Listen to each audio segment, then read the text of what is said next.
Selamat malam, Anda menyaksikan Talk Politics with Reinhard. Saya Reinhard Sirait. Ketua Umum Partai Gerindra, Prabowo Subianto, yang kemudian diusung sebagai baca pres di 2024 belakangan aktif menggencarkan safari politiknya. Safari politik Prabowo membuahkan hasil, sang Menteri Pertahanan mendapatkan dukungan dari berbagai kalangan. Namun di saat yang sama, teka-teki siapa cawapres Prabowo masih menjadi misteri. Seberapa besar efek safari politik Prabowo untuk menghimpun kekuatan? Apakah manuver ini dilakukan untuk menandingi Ganjar Pranowo, baca pres PDI Perjuangan? Inilah Talk Politik with Reinhard selengkapnya.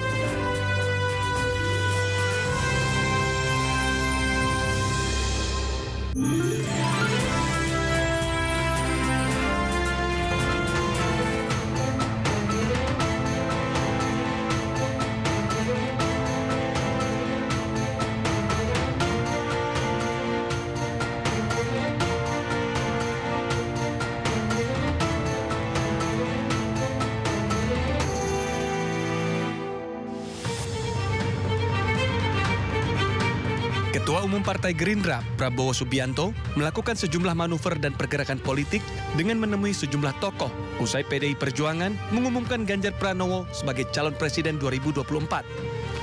Salah satunya, Prabowo menemui Presiden Joko Widodo pada 22 April 2023 di Solo, Jawa Tengah. Prabowo mengaku pertemuan dengan Jokowi hanya untuk bersilaturahmi lebaran dan tidak ada pembahasan politis. Selepas dari silaturahmi dengan Presiden Joko Widodo, Prabowo mengunjungi kediaman Ketua Dewan Pembina Partai Golkar Abu Rizal Bakri di kawasan Menteng, Jakarta Pusat. Pada 28 April 2023, Ketua Umum Partai Gerindra Prabowo Subianto dan Ketua Umum PKB Muhaimin Iskandar yang tergabung dalam Koalisi Kebangkitan Indonesia Raya kembali bertemu di Kertanegara, Jakarta. Kedua pimpinan parpol ini kompak menyatakan telah mengantongi nama bakal cawapres yang akan mendampingi Prabowo Subianto dalam Pilpres mendatang. Kriteria yang paling utama adalah dedikasi kepada rakyat. Ya.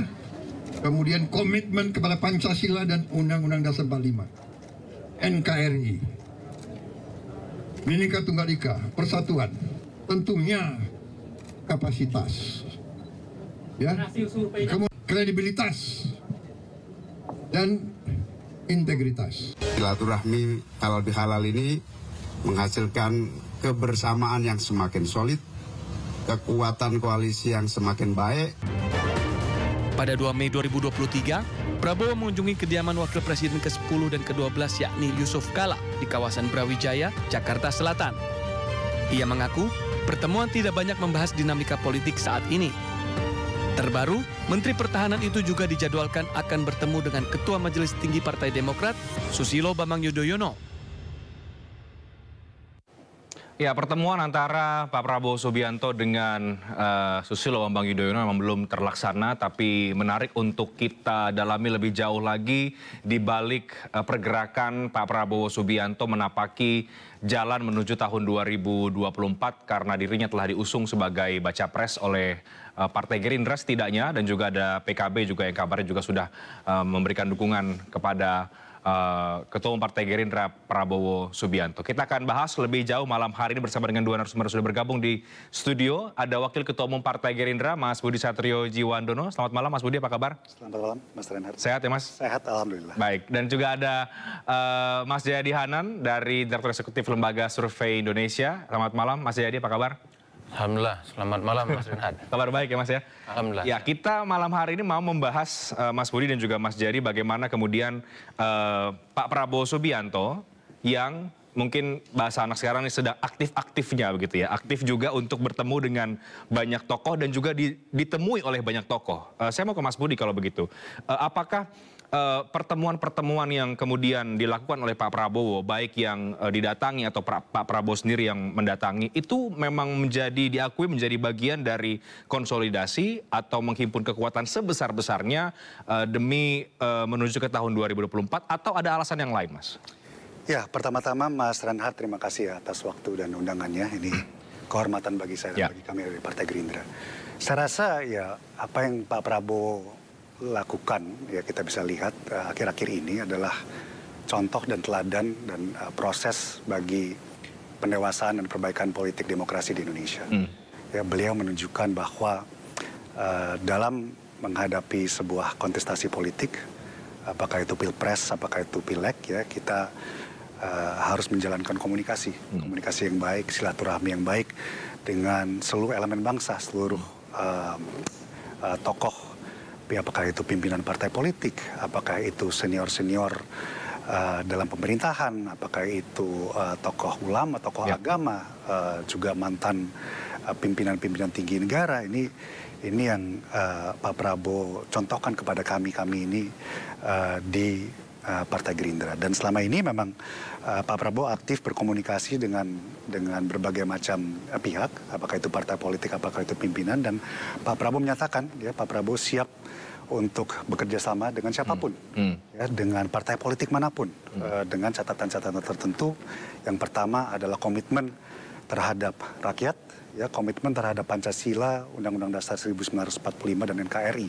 Saya rasa dalam konteks ini, ya, beliau terus akan menjalankan komunikasi ini, dan saya rasa apa yang telah beliau laksanakan selama ini, ya, beliau bertemu dengan seniornya dulu di TNI, juga tadi barusan bertemu bersilaturahmi juga dengan tokoh-tokoh penawaran di Polri. Beliau juga berkomunikasi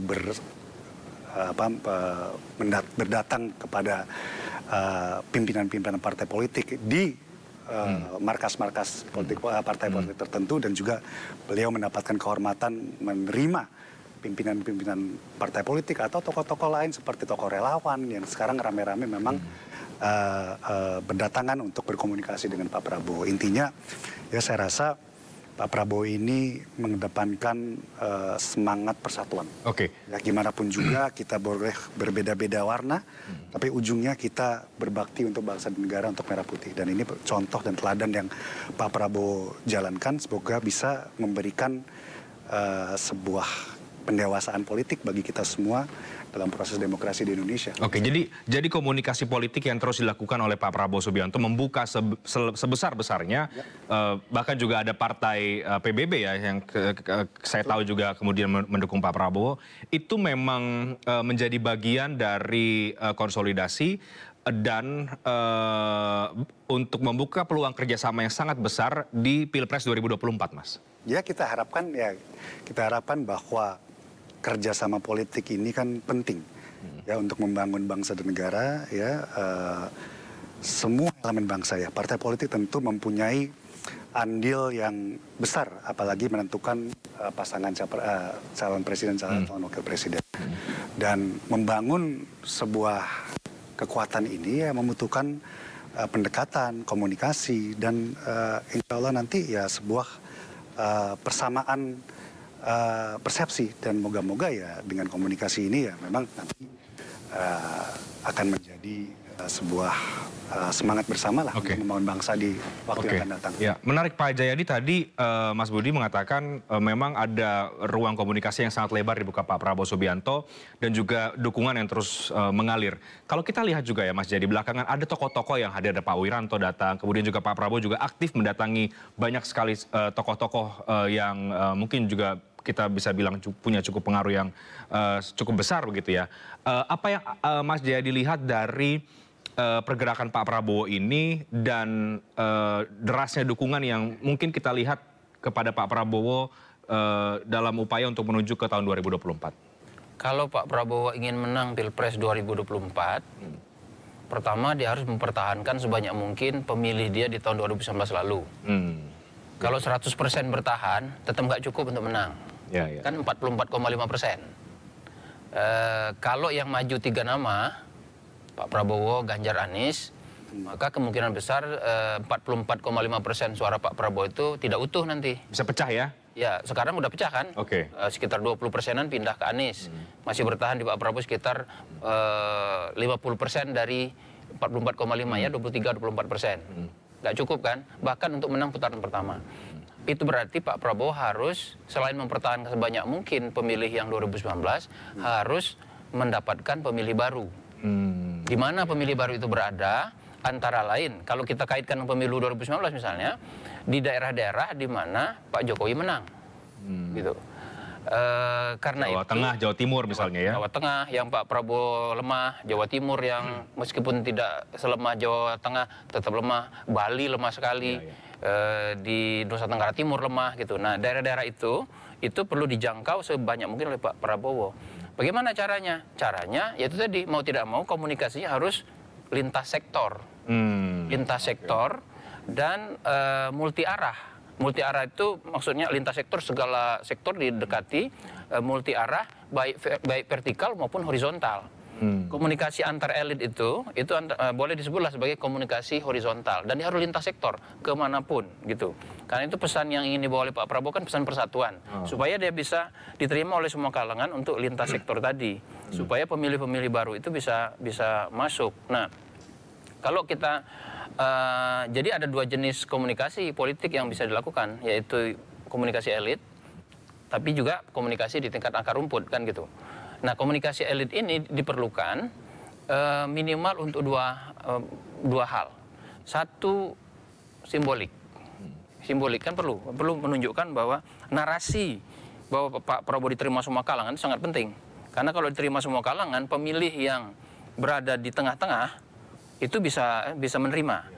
Ya, jadi itu konsolidasi yang sifatnya simbolik. Simbolik yang sejauh ini dilakukan oleh Pak Prabowo ini seperti apa? Ya ke semua kalangan itu, ke semua kalangan, ke semua kalangan dan lintas sektor. Ada TNI, ada mantan TNI, polisi, kemudian ada kelompok yang kita kenal dengan nama nasionalis, kelompok disebut dengan santri atau Islamis atau religius dan sebagainya. Itu semua tampaknya dicoba dijangkau. Memang harus begitu menurut saya kalau ingin menambah pemilih baru. Nah, yang pertama simbolik. Dari simbolik itu paling tidak bisa dapat endorsement. Baik endorsement langsung maupun tidak langsung kan. Dan itu akan dilihat oleh publik, pemilih gitu. Itu satu. Tapi bisa juga komunikasi di tingkat elit itu bersifat substantif. Jangan lupa banyak elit yang dihubungi oleh Pak Prabowo itu punya masa. Gitu, punya masa. Meskipun itu tidak menjamin menghubungi elitnya lalu masanya ikut, tapi kan itu langkah pertama untuk mengajak massa dari para elit itu. Ya, tentu masanya juga beragam. Itu pentingnya. Tapi saya kira komunikasi politik Pak Prabowo itu pasti tidak akan berhenti di tingkat elit saja kan. Dia pasti akan diikuti dengan komunikasi-komunikasi atau gerakan-gerakan di tingkat akar rumput gitu. Karena bagaimanapun ketika di bilik suara kan yang berlaku one man one vote. Yang berlaku satu orang masuk bilik suara, suaranya satu. Dan kita lihat memang relatif pertemuan yang sudah dilakukan atau yang datang ke Pak Prabowo atau Pak Prabowo yang menghampiri ini cukup diterima ya, Mas Jayadi, itu bagaimana? Ya, minimal secara simbolik nggak ada penolakan kan gitu. Dan kita tahu secara simbolik ya. Semua elit Indonesia itu, sebetulnya elit Indonesia itu nggak ada halangan satu sama lain untuk berkomunikasi. Elit Indonesia itu ya. Hanya beberapa aja yang ada hambatan komunikasi. Ya, misalnya nih Pak Prabowo sama Ibu Mega nggak ada hambatan kan? Pak Prabowo sama SBY misalnya. SBY kan nggak ada hambatan, bisa berkomunikasi. Dengan PKS apalagi pernah bekerja sama. Dengan Nasdem kan nggak ada. Mana lagi Pak Prabowo dengan kalangan santri kan nggak ada masalah, NU maupun yang modernis tidak ada masalah. Jadi sebetulnya kita tidak akan melihat adanya resistensi gitu. Nah cuman masing-masing tokoh ini kan sudah punya preferensi masing-masing juga gitu. Maka itu tadi yang saya sebut, ada komunikasi yang semata-mata simbolik, ya sekedar bertemu segala macam. Apa manfaatnya, paling tidak rakyat melihat kan mereka bisa bersatu. Tapi ada komunikasi elit itu nanti yang bersifat substantif. Substantif itu nanti elit yang diajak berkomunikasi betul-betul memberikan dukungannya. Itu yang diharapkan oleh Mas Budi kan. Kita tanya ke Mas Budi yang sering ikut Pak Prabowo, Mas Jayadi. Ini yang sudah ketemu ini sudah substantif atau masih simbolik saja menunjukkan bahwa diterima oleh berbagai pihak, tapi secara substansi ternyata belum sampai ke arah sana? Ya, saya rasa ada sebagian, tapi yang kami tangkap itu memang dukungannya cukup substantif ya, yang kami tangkap. Dan kan kita bisa lihat Pak Prabowo sekarang juga mengedepankan fokus beliau sebagai Menteri Pertahanan. Memang beliau sehari-hari kan sibuk menjalankan tugasnya yang utama, yaitu sebagai Menteri Pertahanan. Tapi saya kan juga nanti ada saatnya, tadi kan Pak Jayadi bilang, komunikasi politik itu tidak terjadi hanya di elitnya saja, tapi nanti kita juga akan jemput bola ke akar-akar rumput. Dan nanti akan, saya rasa dengan kemarin kita baru mendaftarkan calon-calon legislatif kami dari Partai Gerindra, itu kan akan menjadi juga semacam gerakan yang akan juga menjemput bola di akar rumput juga. Kira artinya meyakinkan, menjelaskan kepada rakyat banyak mengenai Pak Prabowo. Di samping nanti Pak Prabowo juga akan melaksanakan, saya rasa di saat kampanye terbuka, nanti saya rasa Prabowo akan juga menjalankan jemput bola kepada pendukung-pendukung. Oke, jadi di elit tetap dilakukan, di grassroots juga tetap dilakukan. Yang tadi yang juga tadi Pak Jayadi katakan, Mas Budi, bahwa memang Pak Prabowo harus menciptakan pemilih-pemilih baru, berangkat dari di 2019, terutama di daerah-daerah yang kemarin kalah. Apakah ini juga Anda sepakat dengan hal itu, Mas Budi, bahwa yang dilakukan Pak Prabowo sekarang itu adalah bagian untuk menciptakan pemilih baru, karena ada potensi pemilihnya Pak Prabowo ini pindah ke kubu yang lain begitu? Saya melihat bahwa Pak Prabowo ini adalah seorang tokoh yang benar-benar mampu mendapatkan atau menggabungkan suara dari berbagai macam pihak. Artinya begini, kalau sekarang kita melihat bahwa potensi pasangan capres-cawapres ini sekarang kalau kita lihat kan kemungkinan ada 3. Tapi dengan teladan, dengan contoh yang Pak Prabowo berikan selama ini, ya beliau mengundang, membuka pintunya selebar-lebarnya, beliau berkomunikasi dengan segala macam pihak. Orang bisa melihat bahwa Pak Prabowo ini benar-benar seorang yang nasionalis, merah putih, bisa mengedepankan persatuan. Beliau bisa mendapatkan dukungan suara dari, katakanlah kalau misalnya nanti ada calonnya Pak Ganjar, beliau bisa mendapatkan suara dari kubunya Pak Ganjar lah ya, juga beliau bisa mendapatkan suara dari kubunya Pak Anies juga. Jadi